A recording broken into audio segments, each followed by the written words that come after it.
Hello दोस्तों, आप सभी का वापस से स्वागत है आपके अपने चैनल नॉलेज रेल्म में। मेरा नाम है डॉक्टर कुमार राहुल। अभी हम मशीन लर्निंग लेक्चर सीरीज़ के ऊपर बात कर रहे हैं। और अगर आप पिछले वीडियोस को देखें तो पिछले 5-6 वीडियोस में हमने मशीन लर्निंग के वेरियस एस्पेक्ट्स के बारे में बात किया। जैसे लेक्चर 0 में हमने सिलेबस देखा, 1 में हमने टाइप्स ऑफ मशीन लर्निंग के ऊपर बात की, 2 to 4 हमने सिंपल लीनियर रिग्रेशन समझा, और लास्ट लेक्चर में हमने बेसिक कोडिंग देखा जिसमें लीनियर रिग्रेशन कैसे वर्क करता है और कैसे हम उसे सिंपल कोड्स पे लिख सकें मैटप्लॉटलिब लाइब्रेरी यूज़ करके। और हमने इस कर्व को भी फिट करके देखा, उसके बाद हमने प्रेडिक्शन भी निकाल के देखा। ये सब हमने सीखा लास्ट टाइम। अब टाइम है एक स्टेप आगे जाने का, और अब देखने का समय है कि हम कैसे इसे इम्प्लीमेंट करते हैं एक रियल लाइफ डेटा के साथ। आज का हमारा एजेंडा है कि फर्स्ट है कि हम कोडिंग को और थोड़ा डीप से देखेंगे। अभी तक हमने जो कोडिंग देखी, हमने वही डेटा को यूज़ किया एज अ ट्रेनिंग, और उसी डेटा पे हमने टेस्ट रिजल्ट्स देखे। लेकिन आज हम एक ट्रेनिंग के लिए अलग से डेटा बनाएंगे और टेस्ट के लिए एक अलग डेटा रखेंगे, जो कि एक कॉमन प्रैक्टिस है किसी भी इंडस्ट्री में। तो ये सब चीज़ें आपसे बहुत ही ज़्यादा एक्सपेक्टेड होती हैं कि ये सब चीज़ें आपको पता हो कि ट्रेनिंग टेस्ट डेटा को कैसे अलग करते हैं और कैसे टेस्टिंग वर्क करता है किसी भी एल्गोरिदम का। उसके बाद हम चेक करेंगे कि कैसे हम बताते हैं कि परफॉर्मेंस कैसा है मॉडल का, क्या क्या पैरामीटर्स हम यूज़ करते हैं मोस्टली, और उसका बस बेसिक्स हम देखेंगे। बाद में हम आगे भी देखेंगे कैसे परफॉर्मेंस एनालिसिस होती है, और हम ये भी देखेंगे कि हम कैसे रियल लाइफ प्रॉब्लम्स को सॉल्व कर सकते हैं। पिछले वीडियोस अगर आपने नहीं देखे हैं तो मैं रिक्वेस्ट करूंगा कि वो ज़रूर देखें। ऊपर आपको टैब पे पिछले वीडियोस की लिंक, और डिस्क्रिप्शन बॉक्स में भी पिछले वीडियो की लिंक मिल जाएगी। चैनल प्लेलिस्ट का, मशीन लर्निंग चैनल का प्लेलिस्ट का लिंक भी आपको यहाँ पे मिल जाएगा, नीचे डिस्क्रिप्शन में और ऊपर टैब पे। तो चलिए आगे बढ़ते हैं। काम हम फिर से वही जुपिटर नोटबुक पर ही करेंगे। मैंने क्या किया है कि आपकी सुविधा के लिए कोड को पहले से लिख के रखा है, लेकिन मेरा टारगेट ये है कि आपको कोड को लाइन बाय लाइन समझाता भी चलूँ, जिससे क्या होगा कि दोनों का समय बचेगा। मुझे भी बहुत ज़्यादा लिखने में समय व्यतीत नहीं करना पड़ेगा, और मैं वो समय आपको समझाने में स्पेंड कर सकता हूँ। तो मैं इसे थोड़ा बड़ा कर देता हूँ जिससे आपको क्लियर दिखे। तो मैं एक एक लाइन आपको समझाता चला जाऊँगा, आप बस बने रहें। और आपको जहाँ भी डाउट हो आप थोड़ी देर वीडियो को रोक सकते हैं या थोड़ा पीछे जाके देख सकते हैं। तो ये जो पहला 3 लाइन है, ये हमने लास्ट वीडियोस में भी देखा था। इसमें बस एक लाइन जो है, एक जो लाइब्रेरी इंपोर्ट हो रही है एक्चुअली, वो है पांडास। ये जो पहली 3 लाइन है ये लाइब्रेरी इंपोर्ट लाइन है। और पांडास का काम क्या है? ये पांडास काम करती है डेटा फ्रेम के लिए। तो जब आप पांडास लाइब्रेरी को इंस्टॉल करते हैं अपने सिस्टम पे और इसको इंपोर्ट करते हैं जुपिटर नोटबुक पे, तो ये आपको मदद करती है कि कोई भी एक्सेल फाइल है या कोई भी टेक्स्ट फाइल है, ऐसा कोई डेटा आपके पास है तो उसको ग्रैब करने में मदद करती है। आज के लेक्चर की एक खासियत ये भी है कि आज हम बेसिक डेटा साइंस भी कवर करेंगे, जिससे आप कोई भी डेटा ग्रैब कर पाएंगे आज के लेक्चर के बाद, और आप थोड़ा बहुत उसको हैंडल कर पाएंगे और देख पाएंगे। तो आप नीचे के अभी कोड पे ज़्यादा ध्यान न दें, हम लाइन बाय लाइन जाएंगे तो आपको सब कुछ बिल्कुल क्लियर समझ में आ जाएगा। तो हम इस लाइब्रेरी की बात कर रहे हैं, pandas SPD। ये pandas लाइब्रेरी आपको हेल्प करती है किसी भी डेटा को ग्रैब करने और डेटा एनालिसिस में। हम जैसे मेरा प्रोफाइल है, वर्क प्रोफाइल डेटा साइंस का, एज अ डेटा साइंटिस्ट मैं काम करता हूं, तो हमारे लिए pandas लाइब्रेरी काफ़ी इंपॉर्टेंट होती है, क्योंकि हमें डेटा एनालिसिस मैनिपुलेशन बहुत करना होता है। इस लाइन को मैंने रन कर दिया। ये आप नंबर्स देख सकते हैं, जैसे ही जब भी रन होगा तो ये नंबर रिफ्रेश होता है। अगर आप अगली बार वापस रन करेंगे तो ये 2 हो जाएगा, ठीक है। ये आपकी लाइब्रेरीज रन हो गई। अब हमें डेटा लेना है। अब मैं आपको सबसे पहले दिखाता हूं कि डेटा है क्या। तो आज का हमारा डेटा है हाउस डेटा। डेटा कुछ ऐसा दिख रहा है। ये एक नॉर्मल CSV फाइल है, इसको मतलब ये एक तरह का टेक्स्ट फाइल है, और आप देख सकते हैं डेटा जो है वो कॉमा के रूप में सेपरेटेड है यहाँ पर, और आपको बहुत जंबल दिख रहा होगा ना डेटा। तो डेटा साइंटिस्ट का ये काम होता है कि ऐसे दिखने वाले डेटा, आप सोचिए कितना बड़ा डेटा है ये, आप देखिए बहुत सारा डेटा है। अब इससे आपको कुछ एनालिसिस करनी है तो इसको सबसे पहले तो आपको क्लियरिटी होनी चाहिए देखने के लिए। तो सबसे पहला काम होता है डेटा साइंटिस्ट का कि डेटा बहुत सही दिखे, क्लीन रहे। तो अभी ये डेटा ऐसा दिख रहा है और इसमें आप देख सकते हैं ऐसे कुछ फील्ड्स दिख रहे हैं। आईडी मतलब वो घर का आईडी है, डेट, प्राइस। अब मैं डेटा को सबसे पहले जुपिटर पे लेके आता हूं, तब आपको समझाता हूं कि डेटा कैसा दिखेगा जुपिटर पे आने के बाद। तो डेटा को ग्रैब कैसे करते हैं? तो डेटा को ग्रैब करने के लिए जो कमांड होता है वो होता है read_csv pd, क्योंकि हमने पांडास को pd कर दिया शॉर्ट फॉर्म में, तो इसलिए pd.read_csv। ये क्या करेगा, ये जहां पर भी आप उसका लोकेशन दे देंगे, मान लीजिए अभी मेरा डेटा यहीं पर है करंट फोल्डर में, मान लीजिए मैंने डेटा को कहीं और रख दिया किसी और जगह में, तो उसका मैं लोकेशन दे सकता हूं। कुछ केसेस में ये लिंक भी ले सकता है, वेब लिंक, वेबसाइट लिंक भी आप डाल सकते हैं किसी डेटा को अगर कहीं पे रख के, बशर्ते वो डेटा पब्लिकली अवेलेबल हो, आपको कोई की ना लगाना पड़े, तो डायरेक्टली आप यहाँ पे लिंक भी डाल सकते हैं। तो ये डेटा का लिंक, हमने डेटा का पूरा नाम यहाँ लिख दिया।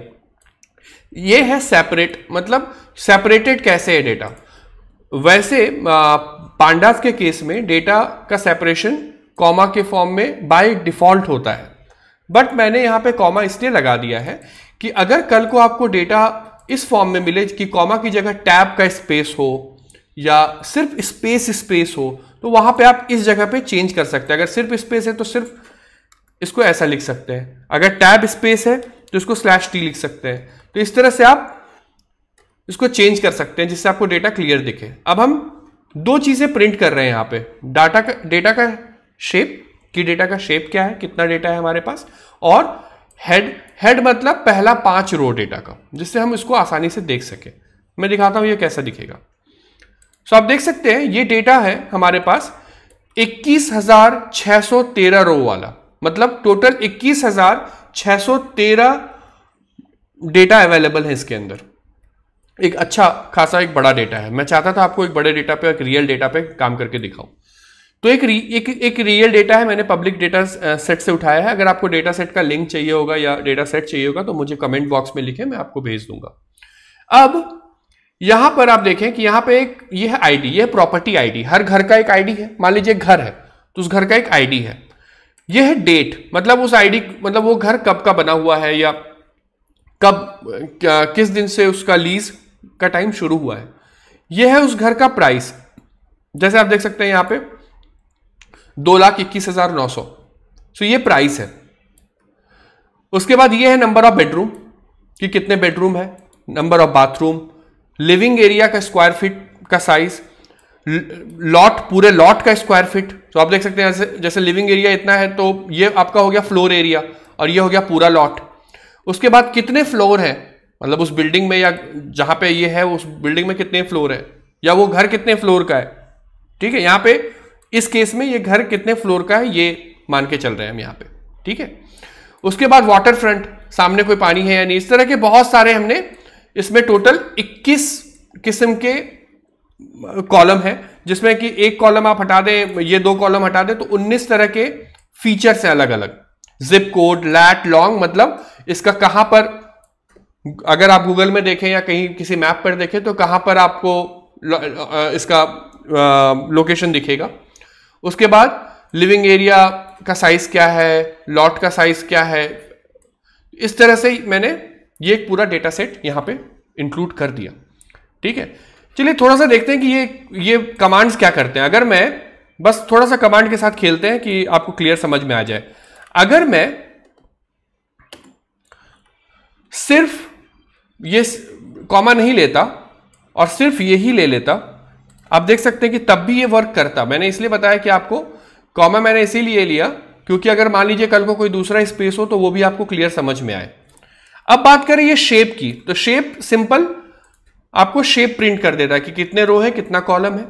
और तीसरी बात करें अगर हेड की, अगर आप हेड ना प्रिंट करें, आप सिर्फ डेटा सेट प्रिंट कर दें, तो ये जुपिटर नोटबुक की खासियत है, आप यहां पे बस वेरिएबल का नाम लिख दें और इंटर कर दें तो आपका वेरिएबल प्रिंट हो जाता है। तो यहां पे आपको 12-15 रो ऐसे आपको दिख जाएंगे, लास्ट के कुछ रो, शुरू के कुछ रो और इस फॉर्म में आपको दिख जाएगा डेटा। लेकिन अगर मान लीजिए आपको सिर्फ शुरू के कुछ रो देखने हैं, तो मोस्टली हम डेटा साइंस में क्या करते हैं कि हम किसी भी डेटा का शुरू का ही कुछ रो उठा के देख लेते हैं। तो मान लीजिए शुरू के आपको 10 रो देखने हैं, तो आप हेड के अंदर 10 डाल दीजिए, 10 रो दिख जाएंगे। बाय डिफॉल्ट हेड आपको 5 रो दिखा देगा। मान लीजिए आपको लास्ट के 5 रो या 10 रो देखने हैं, तो आप जाके यहां पे टेल लिख दे, तो आपको लास्ट के रोज दिख जाएंगे। ये हमारे लिए बहुत आसानी होती है कि इनिशियल लेवल पे हम डेटा को देख सकते हैं। ये आपको भी फॉलो करना चाहिए इस तरह से डेटा को शुरू में एनालाइज करने के लिए कि कैसा डेटा दिख रहा है, कहीं पे कोई गलती तो नहीं है, या कैसे कितने रोज आ रहे हैं सही से या नहीं, ये सब चीजें देखने के लिए। आगे बढ़ते हैं। अब हम देख रहे हैं फीचर कॉलम। तो यहां पे मैं एक फीचर कॉलम ले लेता हूं आपकी सुविधा के लिए। मान लेते हैं कि मैं मान लेता हूं फीचर कॉलम यहां पे क्या है, मैंने बताया था डिपेंडेंट और इंडिपेंडेंट वेरिएबल। अगर आपको नहीं समझ में आता इंडिपेंडेंट डिपेंडेंट वेरिएबल, तो मेरा लेक्चर नंबर जो सबसे पहला लेक्चर था लीनियर रिग्रेशन का, उसको जरूर देखें। तो यहां पे मैं बता देता हूं वापस आपको, फीचर कॉलम का मतलब कि इसमें से कौन सा फीचर मैं सेलेक्ट करूंगा, ये मेरा आउटपुट है। ठीक है, तो मुझे क्या करना है, मेरा टास्क ये है यहां पर कि मुझे प्राइस प्रिडिक्ट करने हैं इन फीचर्स को दिए जाने पे। मान लीजिए कोई एक फीचर, मुझे ये देखना है कि किस फीचर के साथ प्राइस सबसे ज्यादा रिलेट कर रहा है। तो एक कॉमन सा परसेप्शन होता है हमारा, राइट, जब हम घर खरीदने जाते हैं कि कितना बड़ा घर है। अगर स्क्वायर फीट लिविंग बहुत बड़ा है तो हो सकता है उसका प्राइस ज्यादा होगा। ऐसे और भी बहुत फैक्टर होते हैं कि घर किस एरिया में है, इसलिए उसके लिए लैट लॉन्ग भी दिया हुआ है, घर के सामने वाटर फ्रंट है या नहीं, घर में कितने बेडरूम है। लेकिन फिलहाल सिंपल लीनियर रिग्रेशन के लिए हम ये मान के चलते हैं कि चलिए कि हम ये मान के चलते हैं कि कोई ना कोई रिलेशन जरूर होगा स्क्वायर फीट लिविंग और प्राइस के बीच। ये हमने मान लिया, ठीक है, और ये मान के हमने इसको फीचर कॉलम बता दिया कि भाई स्क्वायर फीट लिविंग हमारा मेन फीचर है, और इसको हमने स्पेस नाम के एक वेरिएबल में डाल दिया। कुछ नहीं किया हमने, यहां पे डेटा सेट वही डेटा सेट है और ये स्क्वायर फीट उससे हमने ग्रैब कर लिया। और सेम हमने प्राइस के लिए प्राइस निकाल लिया, तो ये हमारा बन गया x मतलब इनपुट, और ये हमारा आउटपुट, या आप कह सकते हैं ये हमारा इंडिपेंडेंट वेरिएबल, ये डिपेंडेंट वेरिएबल। अब इसको रन कर देते हैं। रन करके एक बार मैं आपको दिखा देता हूं ये कैसा दिख रहा होगा। तो अगर हम स्पेस देखें तो ये कुछ ऐसा दिखेगा, स्क्वायर फीट लिविंग दिख रहा है यहाँ पे 11802570। यहां देखिए ध्यान से, square feet living 11802570, same row यहां पे आ गए। अब यहां पे अगर हम देखें प्राइस को, मुझे पता है कि अगर आपको थोड़ी एक्सपर्टीज है इसमें तो आपको बहुत आसानी से समझ में आ जाएगा, बट यहां पे बहुत सारे ऐसे भी लोग होंगे जो पहली बार जुपिटर नोटबुक या पहली बार डेटा फ्रेम देख रहे हो, तो उनको आसानी होगी समझने में, इसलिए मैं थोड़ा सा लंबा समझा रहा हूँ। वीडियो हो सकता है थोड़ा लंबा जाएगा। सो यहां पे आप देख सकते हैं कि प्राइस भी आपको दिख गया, तो आपके पास x और y वेरिएबल आ गए, ठीक है। अब मैंने आपको पिछले वीडियो में भी बताया था कि जो हमारा sklearn है वो जब वर्क करता है, अगर आपके पास सिर्फ एक ही फीचर है तो आप उसको रीशेप कर लीजिए। मतलब क्या कर लें, आप जो रो है उसको कॉलम बना लीजिए। तो x क्या है हमारा इनपुट, पिछली बार भी हमें याद है, अब हमने वैसे ही फॉर्म में लिखा था, हमने x को एज ए इनपुट ले लिया, तो स्पेस को हमने x में डाल दिया और उसको एक एरे बना लिया और उसको रो से कॉलम कर दिया। अभी मैं दिखा देता हूं कैसा दिखेगा x और y, और y सेम प्राइस है, तो अब मैं दिखा देता हूं आपको कैसा दिखेगा x और y। सो पहले अब x ऐसा दिख रहा है, ठीक है, और इससे पहले कैसा दिख रहा था, स्पेस कुछ ऐसा दिख रहा था। अब ये एक रो मैट्रिक बन गया डेटा फ्रेम से। ये अभी तक डेटा फ्रेम था। डेटा फ्रेम क्या होता है, डेटा फ्रेम इस पूरे डेटा को जब हम लेते हैं, तो अब जब पांडास में हम ग्रैब करते हैं, तो ये जो डेटा इस फॉर्मेट में, इसके साथ आपका एट्रीब्यूट्स लिखा हुआ है, सारी चीजें एक जगह बनी हुई है, तो इसको हम जब भी डेटा को ग्रैब करते हैं जिस वेरिएबल में, उसको हम डेटा फ्रेम कहते हैं। तो नॉर्मली डीएफ से लोग रिप्रेजेंट करते हैं, मैंने डेटा सेट से रिप्रेजेंट कर दिया है, इसमें कोई इशू नहीं है। और वाई अगर देखें तो वाई भी अब एक अरे बन गया, रो अरे, ठीक है। आगे बढ़ते हैं। अब ये बहुत इंपॉर्टेंट स्टेप है। अब देखिए, ये बहुत जरूरी होता है कि अगर आपको कोई सेट बनाना है, आपको एक टेस्ट के लिए सेट अलग करना पड़ता है मॉडल के लिए। मान लीजिए आपको कोई मॉडल तैयार करना है, तो आप कुछ पर्टिकुलर रोज पे ट्रेन करेंगे अपने मॉडल को, और कुछ रोज पे उसको टेस्ट करके चेक करेंगे कि कैसा परफॉर्म कर रहा है, उसको आप अलग कर देंगे डेटा से, कैसे अलग करेंगे? उसके लिए sklearn के अंदर ही मॉडल सिलेक्शन के अंदर एक बहुत ही सिंपल ट्रेन टेस्ट स्प्लिट है अवेलेबल, एक लाइब्रेरी। सो हम क्या कर रहे हैं, sklearn के मॉडल सिलेक्शन से ट्रेन टेस्ट स्प्लिट लाइब्रेरी को इंपोर्ट कर रहे हैं। इंपोर्ट करने के बाद हमने बस ट्रेन टेस्ट स्प्लिट लगाया। ये वर्क कैसे करता है वो दिखा रहा हूं मैं आपको। x क्या है हमारा? इंडिपेंडेंट वेरिएबल इनपुट, हमने x लिखा, सिंपल। y क्या है? आउटपुट, y लिखा। उसके बाद हमने लिख दिया टेस्ट साइज इक्वल्स टू 0.2। यहां इसका यह मतलब है कि जो टेस्ट डेटा होगा वो 20% होगा पूरे डेटा का। 0.2 अगर हम 0.1 कर दें तो 10% होगा। एक अच्छा मशीन लर्निंग एल्गोरिदम, अगर डेटा आपके पास हजारों में है तो एक अच्छा एल्गोरिदम में आपको 0.2 20 से 30% डेटा टेस्ट के लिए अलग करना चाहिए। बहुत लोग एक तीसरा सेट भी बनाते हैं, वो जब हम आगे बढ़ेंगे और डेप्थ में तब देखेंगे, लेकिन फिलहाल कोई भी एक एल्गोरिदम बनाते हैं तो एक 20% का सेट आपको अलग रखना चाहिए जिसपे आप टेस्ट करेंगे अपने रिजल्ट्स को। ठीक है, अब यहां पे मैंने क्या लिखा है? Random state 0। इसको भी मैं समझाऊंगा अभी। सबसे पहले हम इसे रन करते हैं, फिर हम एक एक चीजों को समझते हैं ये कैसे वर्क करता है। ठीक है, रन कर दिया, रन हो गया ये। अब हम देखते हैं साइज। तो अब यहां पे ये 4 वेरिएबल क्रिएट करता है। ये 4 वेरिएबल का नाम आप लिख दें। क्या हो गया? एक बन जाएगा ये x ट्रेन और x टेस्ट। सो ये क्या करेगा? x से x को जब डिवाइड करेगा तो ये डिवाइड कर देगा x ट्रेन में, मतलब ट्रेनिंग x में, और एक टेस्टिंग x में। सिमिलरली जब y को डिवाइड करेगा तो y ट्रेन में और y टेस्ट में। सो क्या होगा? x में अगर मान लीजिए 100 डेटा थे, सो x ट्रेन में अब हो जाएंगे 80 डेटा और x टेस्ट में हो जाएंगे 20 डेटा। सिमिलरली y में अगर 100 डेटा थे तो y ट्रेन में हो जाएंगे 80 डेटा और y टेस्ट में हो जाएंगे 20 डेटा। अब आप इसको जब प्रिंट करेंगे साइज को, तो अब यहां देखिए आप, हमारा टोटल साइज था डेटा का 21,613, उसका 80% होता है 17,290, जो हो गया ट्रेन का साइज। सिमिलरली आप यहां पे y ट्रेन भी लिखेंगे तो वही साइज आपको मिलेगा, इसमें कोई इशू नहीं है, 17,290। और सिमिलरली यहां पे अगर y टेस्ट भी लिखेंगे तो आपको सेम साइज मिलेगा, 4,323। गौर कीजिएगा इस बात पे। अब मैं आपको दिखाता हूं, ये मैं काफी यूज करता हूं कभी मॉडल क्रिएशन में। अब यहां पे मैं आपको दिखाता हूं कि कैसा दिखता है ये x ट्रेन।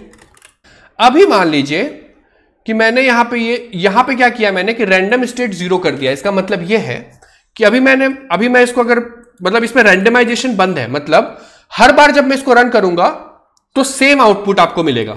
मतलब कि अभी इसको रन किया और x ट्रेन को रन किया, 1570, राइट, 1570, 1780, 1090, इस तरह से डेटा जा रहा है। वापस इसको रन करूंगा, सेम डेटा रहेगा। बट अगर मैं इसको रैंडमाइजेशन को बंद कर दूं, मतलब रैंडमाइजेशन स्टेट को 0 नहीं करूं, हटा दूं, अब क्या करेगा ये? हर बार ये पूरे डेटा को जंबल करेगा, मतलब परमुटेशन बनाएगा डेटा से, और उससे 20% डेटा टेस्ट के लिए लेगा। ये बहुत ही इंपॉर्टेंट है। आप कभी भी रैंडमाइज को 0 मत करें, कभी भी अच्छा एल्गोरिदम बना रहे तो रैंडमाइज रहने दें। उससे क्या होगा? टेस्ट डेटा जो है रैंडम 20% जगहों से निकल के आएगा। और आप अब जब देखेंगे, आप हर बार रन करेंगे, देखिए हर बार आप रन करेंगे तो डेटा आपका चेंज होगा। जितनी बार आप रन करेंगे डेटा बदल जाएगा टेस्ट और ट्रेन का। इससे क्या फायदा होगा आपको? इससे आपका जो मॉडल है और ज्यादा रोबस्ट होगा। तो हमेशा ट्रेन टेस्ट में सिंपल बस आप टेस्ट साइज डाल दें और एक्स वाई डाल दें। ठीक है, ये समझ में आ गया होगा। आगे बढ़ते हैं। अब यहां पे हम देखेंगे कि साइज हमने देख लिया। हाँ, अब यहां पे हम देखेंगे कि कैसे हम लीनियर रिग्रेशन लगाते हैं। ये सिंपल है, पिछली बार भी देखा था हमने। हम यहां पे लाइब्रेरी उठाते हैं sklearn लीनियर मॉडल और इससे इंपोर्ट करते हैं लीनियर रिग्रेशन, सिर्फ ये कमांड।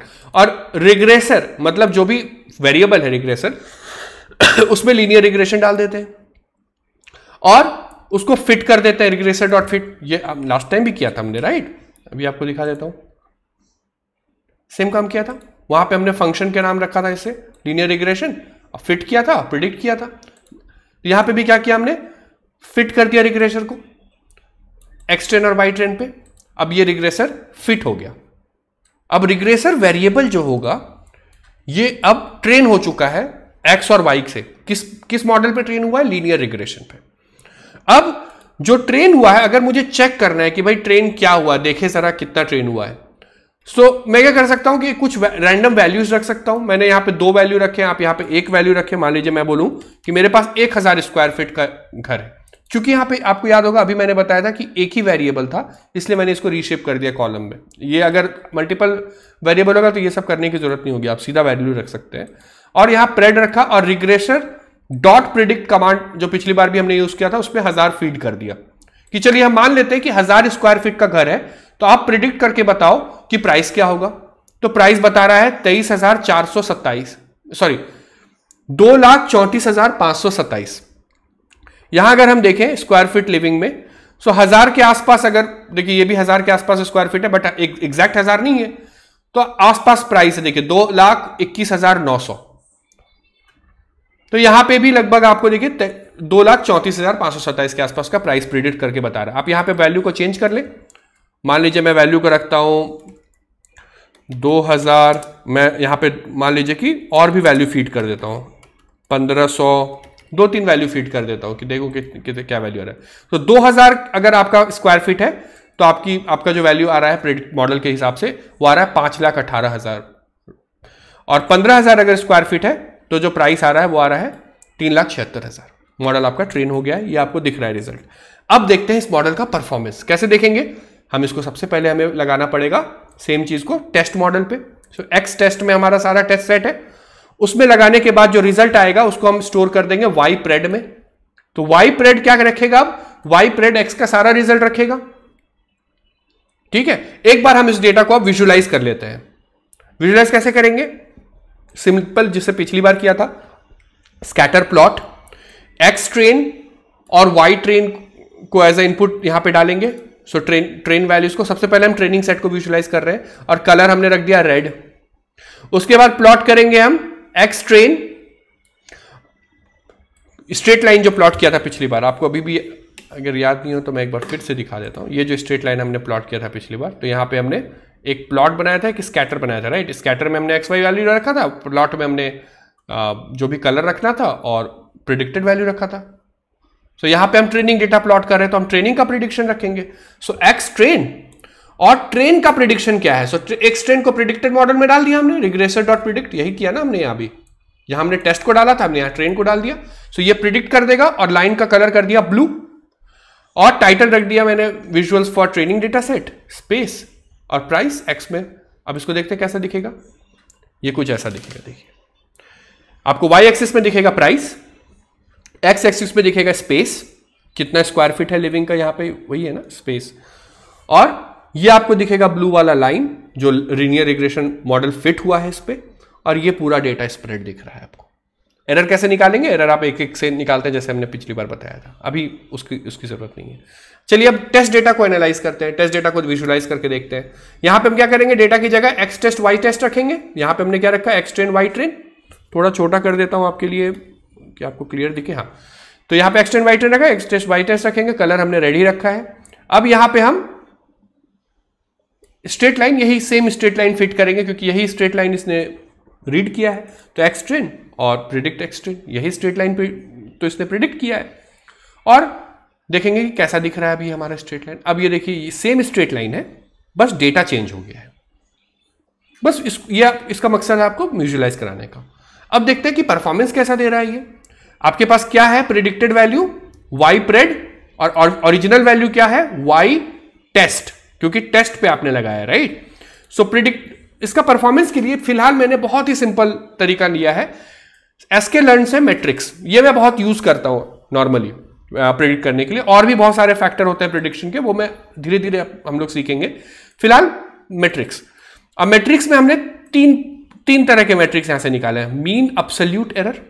मीन एब्सोल्यूट एरर क्या होता है कि भाई दोनों एक्स टेस्ट वाई टेस्ट और वाई प्रेड के बीच का डिफरेंस का मीन, मतलब मान लीजिए 1000 डेटा है, 1000 बार आपने डिफरेंस निकाला और उसका मीन निकाल लिया। ये खुद ब खुद ये काम कर देता है, आपको कोई लॉजिक लगाने की जरूरत नहीं है। उसके बाद मीन स्क्वायर्ड एरर, कि भाई मीन निकाला, उसका स्क्वायर्ड एरर निकाल लिया, जो हमने सीखा भी है पिछले लेक्चर्स में। उसके बाद square root of mean squared error, same काम है, मतलब बस मीन स्क्वायर्ड एरर का स्क्वायर रूट निकाल लिया है। ठीक है, ये तीनों वैल्यू हम यहां पे रन कर देंगे।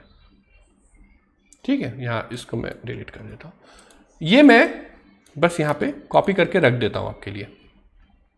ठीक है, अब आप यहाँ देखिए कितना हाई एरर आ रहा है ना, बड़े बहुत हाई वैल्यू है, 25 ये आ रहा है, सॉरी 2,57,000 के आसपास का स्क्वायर रूट एरर आ रहा है, मीन स्क्वायर रूट एरर, और 1,74,000 के आसपास एब्सोल्यूट एरर आ रहा है।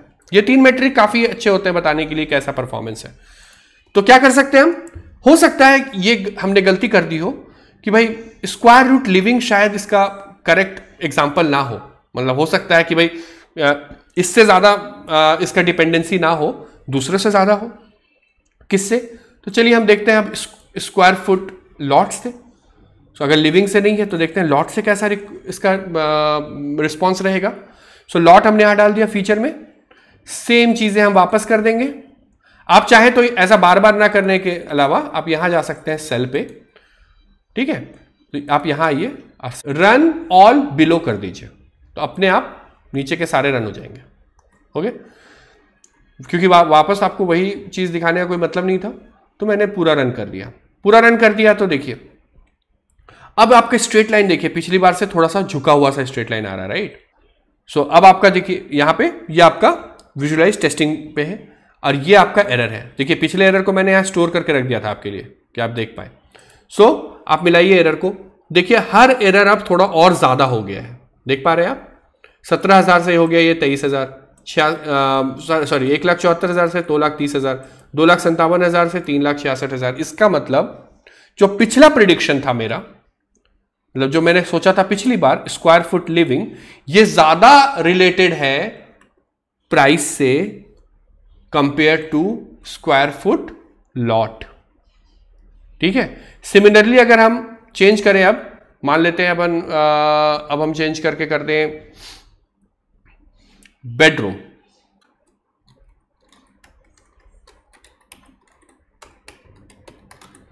ठीक है, बेडरूम्स कर दिया। अब बेडरूम्स पे हमने सेम यहां जाएंगे, रन कर दिया हमने, ठीक है। कुछ ऐसा डेटा है, क्योंकि बेडरूम तो 10 बेडरूम या बहुत ज़्यादा बेडरूम तो होंगे नहीं, तो बहुत सारा डेटा यहाँ पे ओवरलैप कर रहा है। अब आप यहाँ वैल्यू देखें, ये वैल्यू फर्दर डिक्रीज कर रहा है। अब देखिए यहाँ पे और भी परफॉर्मेंस जो है, मतलब परफॉर्मेंस इससे खराब ही है, मतलब फिलहाल तो लिविंग जो है वो सबसे अच्छा कैंडिडेट दिख रहा है आपको। इस तरह से आप एक चीज तो जरूर कर सकते हैं कि अगर आप एक एक करके सारे वेरिएबल पे लगाएं इसको, सिंपल लीनियर रिग्रेशन को, आप ये चेक कर सकते हैं कितना एरर आ रहा है, इससे आप एक बेस्ट वेरिएबल फिट देख सकते हैं। लेकिन आपको यहां पे ये समझ में आ रहा होगा कि ये प्रॉब्लम किसी एक वेरिएबल को एक बार लेने से सॉल्व नहीं होगा, करेक्ट। आपको हो सकता है मल्टीपल वेरिएबल को एक साथ लेना पड़े, बेडरूम का नंबर भी, स्क्वायर फुट लिविंग का साइज भी, स्क्वायर फुट लॉट भी, हो सकता है फ्लोर भी, कितने फ्लोर है घर में, और हो सकता है लैट लॉन्ग भी, हो सकता है जिप कोड भी, भाई कौन सा शहर है। अब मान लीजिए आप यहां घर लेने जाते हैं अगर बैंगलोर में, या आप घर लेने जाते हैं मान लीजिए किसी दूसरे छोटे शहर में, तो आपको प्राइस का बहुत डिफरेंट पड़ता है, राइट। सो हो सकता है कि प्राइस की डिपेंडेंसी जिप कोड के साथ भी हो। ये सारा आपको हो सकता है एक साथ लगा के चेक करना पड़े। इस प्रॉब्लम को हम कहते हैं मल्टीपल लीनियर रिग्रेशन। ये हम डिस्कस करेंगे अपने अगले लेक्चर में। फिलहाल हम आते हैं अपने इस लेक्चर के नेक्स्ट पार्ट पे, असाइनमेंट 9। ये मेरी रिक्वेस्ट है आपसे, आप ये असाइनमेंट जरूर करें। इसमें आपको ये बताना है कि अभी जो हमने 3 वेरिएबल्स से चेक किया और हमने पाया कि अभी तक लिविंग स्क्वायर फुट लिविंग सबसे बेस्ट वेरिएबल बन के आ रहा है विद दिस एरर वैल्यूज। क्या आप मुझे ये बता सकते हैं कि इनमें से कौन सा वेरिएबल सबसे बेस्ट फिट है? इतना ही आपको करना है, आपको इंप्लीमेंट करना है और बताना है कौन सा वेरिएबल सबसे अच्छा बेस्ट फिट है, ठीक है। इस डेटा सेट का लिंक अगर आपको चाहिए, आप कमेंट सेक्शन में मुझे अपना ईमेल आईडी लिखें, मैं आपको ईमेल कर दूंगा as soon as possible data set का लिंक। मेरी रिक्वेस्ट है कि आप सबसे पहले इसको चेक करें, अच्छे से रन करें, 3-4 बार सीखें अच्छे से। आपने थोड़ा बहुत डेटा फ्रेम के बारे में भी सीखा है, उसको भी थोड़ा एक्सप्लोर करें और इसका सोल्यूशन बताएं कमेंट पे कि कौन सा वेरिएबल सबसे ज्यादा रिलेटेड है। उसके बाद हम शुरू करेंगे multiple linear regression. Multiple linear regression में हम देखेंगे कि कितने सारे वेरिएबल से किस तरह से कनेक्टेड होते हैं डेटा, और आपको कितना परफॉर्मेंस इंप्रूवमेंट मिल सकता है। जो करंट पैरामीटर्स है उसी पैरामीटर पे हम चेक करेंगे, अगर हमने 3-4 वेरिएबल्स लिए तो कितना इंप्रूवमेंट आ रहा है पैरामीटर्स पे। क्लियर? तो आज के लेक्चर में बस इतना ही। आशा करता हूं कि आपको ये पूरा लेक्चर बहुत अच्छे से समझ में आया होगा। अगर आपको लेक्चर अच्छे लग रहे हो, कोडिंग वॉक थ्रू भी बढ़िया लग रही हो, तो आप कमेंट में इस बारे में लिखें। जो भी लोग सीखना चाहते हैं मशीन लर्निंग, या जो भी लोग अपना करियर इस दिशा में बनाना चाहते हैं डेटा साइंस मशीन लर्निंग में, उनको आप शेयर करें चैनल का इंफॉर्मेशन, चैनल की लिंक, जिससे कि उन तक भी हम जो नॉलेज है वो पहुंच सके। हमारा टारगेट है कि हम जितने ज़्यादा लोगों तक चीज़ों को पहुंचा सके और जितने ज़्यादा लोगों को इस एजुकेट कर सके मशीन लर्निंग डेटा साइंस में। इसी के साथ इस वीडियो को समाप्त करते हैं। Thank you.